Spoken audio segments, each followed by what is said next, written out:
Welcome back, everybody, to Brown Bag Bets, powered by BetSperts. We are your daily dose of quick hit handicapping and sports betting picks. I'm Alex Christensen, and joining me, as always, Mr. Andy Molitor. How's it going, Andy? I mean, Champions League, our kind of hot streak cooled down a bit there. Did you get one? I couldn't remember if you got one or the other. I guess Liverpool, the Inter didn't score. I ended up going with Liverpool -1 or something like that. But Yeah, I shouldn't have got cute. Like I said, I should just play Liverpool plus 100 to win, and instead I had to get cute. But yeah, the hot streak ends after just one day. College basketball also was, I mean, 3 baskets away from a 6-0 night, 5-0 night. Instead, I went 1-3-1 or something like that. It was a team lost by the hook, a team lost by 1 basket against the spread, a team pushed, and then a clear under went to overtime. So it was a high variance riding the razor's edge last night. Just I've had overs that took overtime to get there. I've had underdogs and favorites that took overtime. I'm not going to sit here and complain about variance biting me once in a while. So I'm back on the horse. Obviously, put golf on here pretty quick. Going to watch a bunch of that today. That'll be good, and start digging into some of these big boy tournaments as we get golf is really rattling up or ramping up. Drew and I talked about it last night on the deep dive, and I'm pumped for that, and just keep my basketball going here and we roll excited into for the Saudi Golf League? I roll into spent the a lot of time weekend. this morning reading about that. Oh my It's pretty God, interesting. The Saudi Arabia is going to take over golf. those Phil Mickelson quotes are rough. Like I'm not sure what is rougher this morning. Maybe a show of hands from the chat. Phil Mickelson, I should even just find this quote to read because it is wild that he actually said this out loud. But Phil's quote or Matt Stafford watching a girl fall and like break her back apparently, and him just walking away. You can see him mouthing, "Oh my God," and just turning around and leaving. Like, I'm not sure how he's not getting more shit than that. If his PR people haven't already come out and just said, "Hey, we're gonna pay for all her medical bills because Matt has a lot of money," like they need to get on top of that because that was rough. He's gonna get dragged worse than this. But yeah, Phil basically came out and said like, "Yeah, I know the Saudis are like really bad, and they have executed people just for being homosexual, and they're scary people to work with, but." But He's like, "This is such a big opportunity." It's like, oh my God, this is rough. Yeah, he doesn't even say like, just come out and say money. It's like he said something about shaping the future of golf. I'm like, buddy, you're delusional. This is rough. it's got to be the money. I mean, we know what his history is with gambling and stuff, and I wonder if again maybe he owes somebody a little bit of money again. He was open about that a few years ago. We haven't heard a lot since then. Again, all his other little branding opportunities seem to be going okay, but I think that's what you're going to see at the end of the day. I mean, these guys care about money and care about just kind of grinding through. I can't. The name escapes right now, but there was another golfer. I think it was Jason Kokrak actually, who was just like, "I'm going to try to make as much money as I can in as little time as possible, and if the Saudis are going to pay him, like DeChambeau is, I mean, there's already whispers that he's going over. So this is kind of fun. I mean, I've never lived during a sports league takeover, and this would be kind of an interesting thing to see. Yeah, I'm whatever. If it happens, it happens. Like I have no control over this. Might be one more thing to bet on. Like, because I'm not deep enough into golf to really get too heavy into a lot of the European events. I'll bet some if I'm paying attention, but the European tour, the Japanese tour, the Sunshine Tour, the Mackenzie Tour, even Corn Ferry, I don't know enough of the guys to actually wager money on it. But if there were a secondary tour like this with a bunch of people I did know, I'd probably bet on it. So I'm whatever. Absolutely, in a second. Que sera. Whatever will be, we'll You we'll take see. Louis Oosthuizen in the first Saudi Golf League tournament. And yeah, Lock it in. it's funny. Like Dave Grand here in the chat, they can take for Phil and Bryson. Yeah, nobody's crying because That's Bryson. also true. It is pretty funny. And Phil over the hill and Christopher brings up a good point. Bradley Todd on Twitter. He's in one of my golf chats. Talk to him once in a while. He is very good at basically all the. I shouldn't say it that way. That's a poor way to phrase it. He's very good at the PGA as well. but all the other tours, he seems to find winners every week on the other tours. He's a good follow on Twitter, so hit him up. Your thoughts, real quick, before we get into picks on the Knicks. Like, is it that was like my whole Twitter timeline last night? Like, is that really really bad, or is that just stuff that happens? So I'm gonna have to go back and look because I forget who they played the night before. But I'm in another basketball group with the folks that do the Bet US NBA show, and the Knicks now. Again, I'm gonna pull up their schedule here. Have just been falling over themselves late in these games, and I had sent the message the night before. The Knicks are hilarious. I literally went through, took a screenshot of it, and sent it again last night. Like this is life in New York now. It's unbelievable. This team that last year was really solid. You go back and look, I think they're 3-13, 3-12 or something in their last 15, 16 games. I mean, to lose to Oklahoma City in overtime on Monday and then come back out on Wednesday, have a pretty solid lead going into the second half, going into the fourth quarter, and then get outscored in the fourth quarter, Andy, 38-19.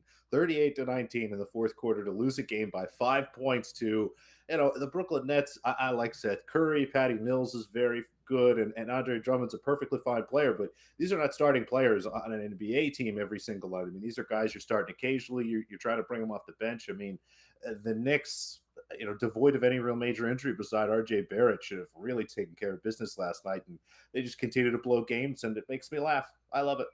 Yeah, Hope I'm it down never with it stops. too. I'm fine with it too. I'll ask you another NBA question when we get there, but I'll spit out my college picks just because I haven't put them in on the app yet. I This is just me constantly making excuses.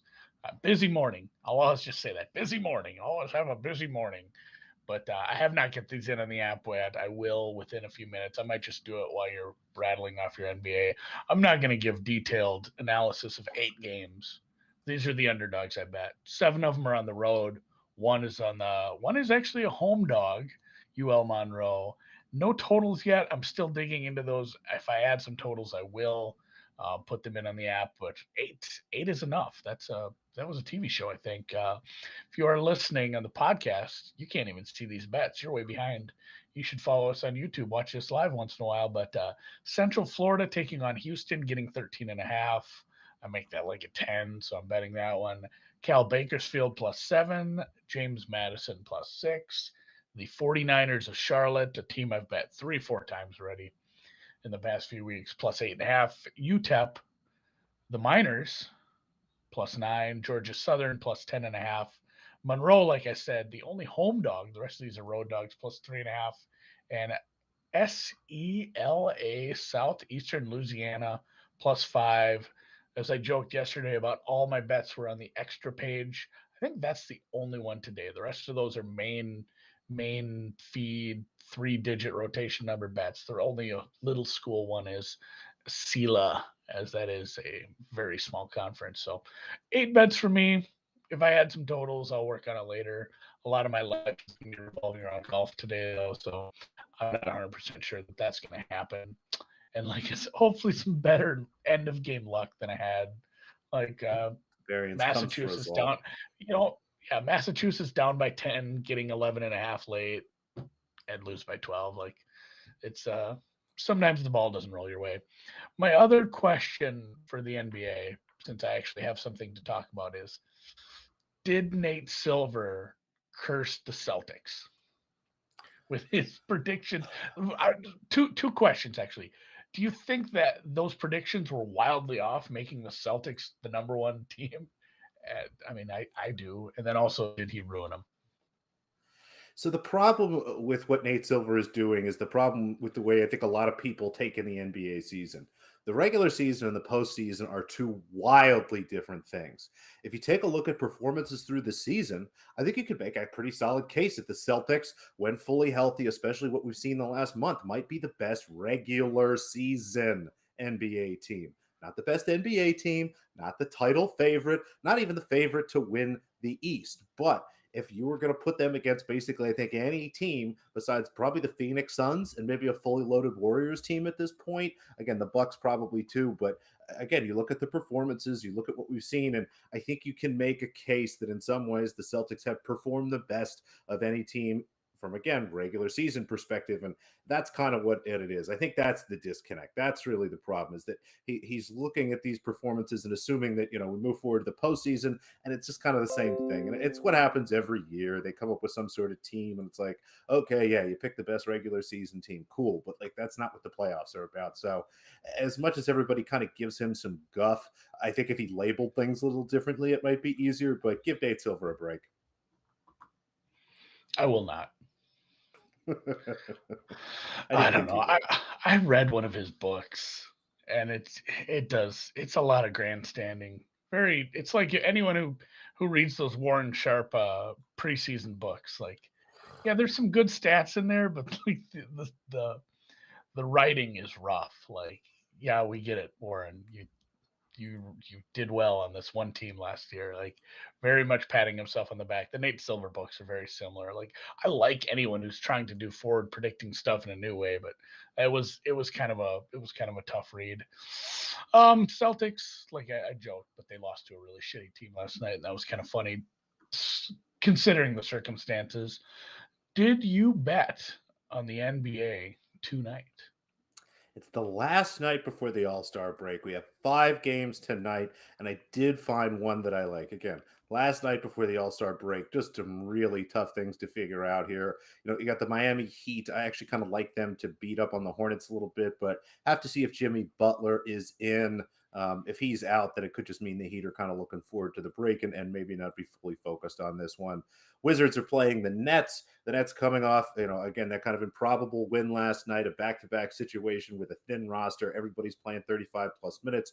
Conversely, look at the Wizards. They're also in a terrible schedule spot. No Bradley Beal, and they've been skunked by the ultimate Canadian mush. Sixers playing the Bucks. This will be a game that I watch. The Sixers just sort of out of sorts here. I think missing Seth Curry, having that one less shooter on the floor, tighten things up for them a little bit. And you start to get too many minutes for guys like Korkmaz and stuff like that. They're getting 6.5 points visiting Milwaukee. Again, I'll watch that, but I'm a little worried that Milwaukee might really lay one on the Sixers here. We need an epic Joel Embiid effort. But the fifth game, the Dallas Mavericks visit the New Orleans Pelicans. This looks like a really nice spot here for the Pelicans.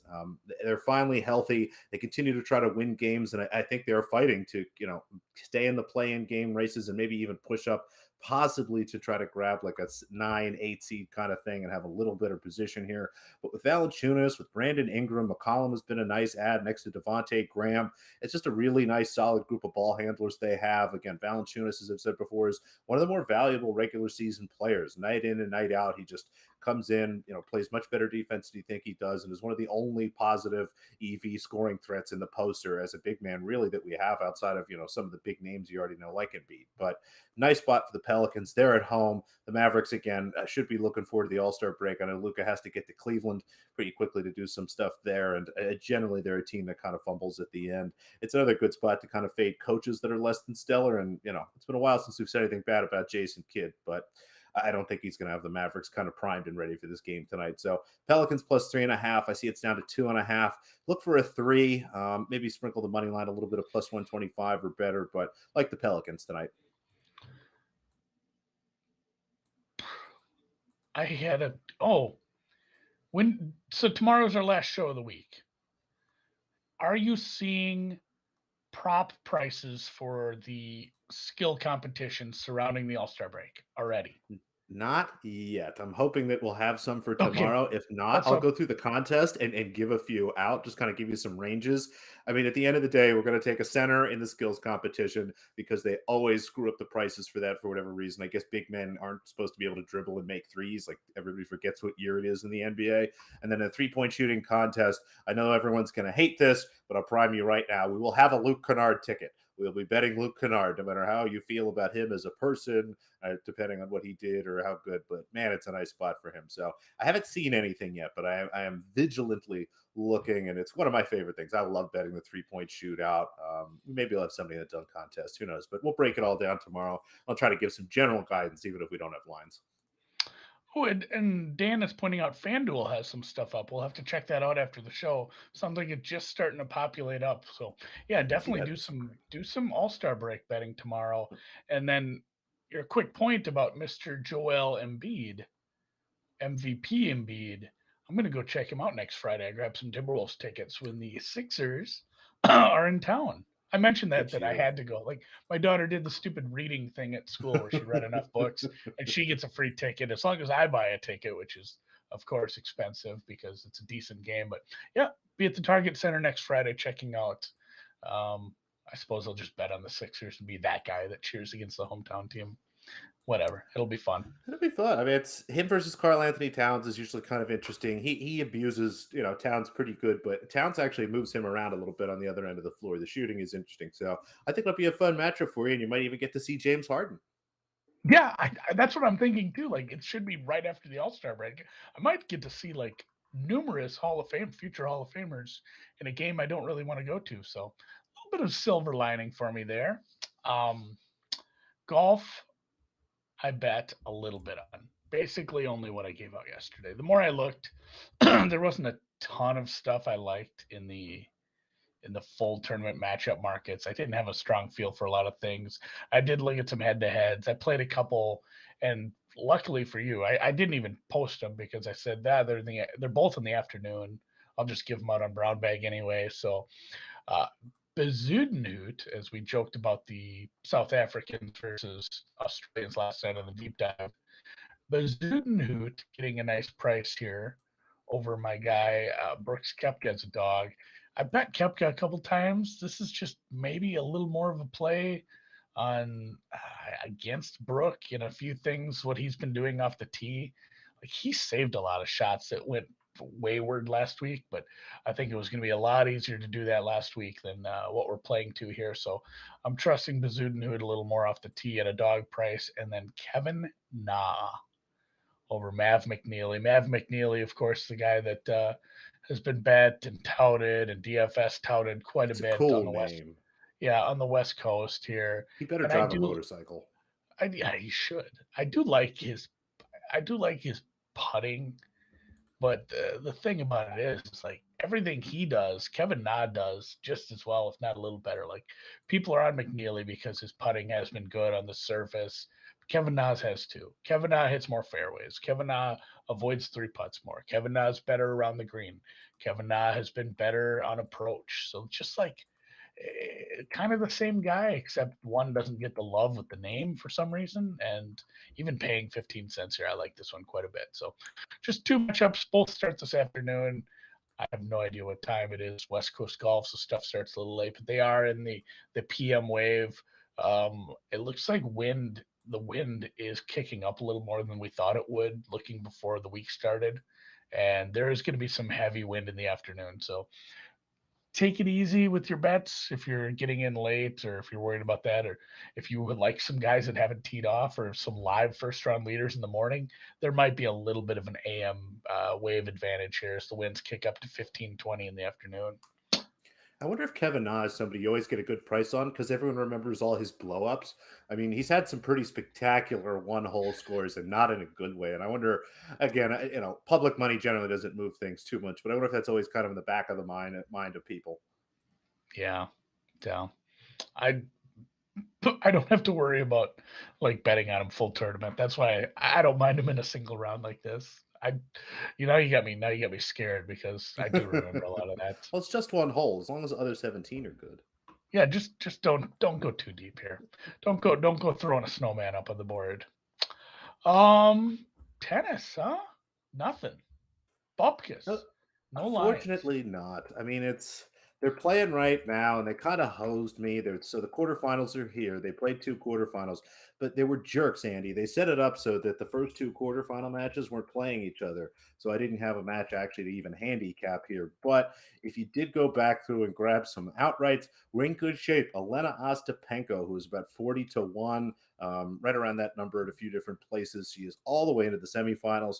Took her 3 sets and a handful of comebacks in those sets against Petra Kvitova, but we're here, and it looks like she's going to end up playing. Actually, this is a pretty tight match. Right? It looks like she'll end up playing Simona Halep, who's up a set. Curious to see what Ons Jabeur can do here, but a nice spot for Ostapenko. I'm probably going to let that ride. The match that starts here in a little bit, it'll be next on court after this Halep match. Fondrastrovi, Yastremska. Thought about maybe Yastremska, the underdog. I mean, she's really is kind of one of those players that's up and down, and she's good. She's just blitzes through some of these fields, and it's kind of what she's done this week. But Vondrasova should be a little testy for her. Yep, Pat McCann. Yep, we got Penko. Halep, Jabor. I'm fine either way. I mean, Jabor's a little more clever. I guess I don't necessarily want her drop shot and Ostapenko a whole bunch, but it should be a fun match, and I like our position there. But yeah, unfortunately, no tennis going to the weekend. Cheer for Ostapenko. If Halep wins the match, I'll let that ride. And then if Yastrzemska beats Vondrasova here, I don't mind taking a look at her. In the semifinals again as well. I mean, she has just these weeks where she puts it together, and Kudermetova will be beatable. So fingers crossed. I think the Latvian Penko can do it for us. Yeah, hopefully some people paid attention, got those 40 to ones early. It was funny how, and we talk about this all the time. I call it a heel turn. It's not really a heel turn. It's just adjusting your priors to the market. And you were really worried about her coming into the season. She looked rough physically, and she is playing well. She has some pretty nice wins already. I mean, just you've made your money on her just on match by match betting already. Yeah, I mean, it as always. Don't trust my eyes. Trust what I see in performances. Don't trust what I see standing on court. Again, she definitely has put on some weight here, but I wonder if kind of simplifying the game for her, just taking every point, making it short as possible. Watch her today. I mean, almost every swing as she's trying to hit a winner. There's almost no defensive tennis really happening at all. So I wonder if that just simplifies thing and it leads into her strength. I mean, she loves hitting the absolute crap out of the ball, and she hits it as hard as almost anybody. Our buddy Spread Astaire has a picture from I forget which Grand Slam tournament it is, but they show the fastest forehands by everybody, and it's four dudes and Ostapenko. Ostapenko was like second on that list. I think she was only behind. I forget who it was. It was just launching balls, but I mean, it's simple is easy. Keep it simple, stupid, right? Yeah, if you only win points by hitting winners, then try to hit winners. Like she's not the kind of tennis player who makes the other person make mistakes and scores off it. Like if you score by hitting winners, you need to try to hit winners. Like at least she knows her game and is playing to her strengths. So I do enjoy watching her facial expressions too. She's pretty funny. I think that's It's a probably great what Spread watch. likes about her. She's just very gifable, imageable, whatever. She makes funny If you've never faces all used the an time. Ostapenko GIF, next time you're going through some GIFs, just search Ostapenko and have a scroll. There's a lot of interesting things to work with. Yeah. And that is, or just follow Spread Astaire and you'll see at least three, four a week, even when she's not playing. So good luck to her. Hopefully she keeps it rolling here and gets us a 40 to 1 into the finals. That'd be sweet. We'll be back tomorrow. Like I said, Alex and I will dig into I like this, the NBA All-Star festivities. I love that you could bet on these. Some heartbreak last year, but we're back at it. I don't care.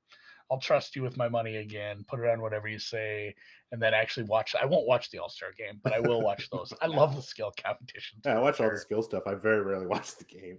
Yeah, I'm not watching the game. So, all right. Well, don't forget to hit the thumbs up, subscribe to the channel, all that jazz. Here tomorrow.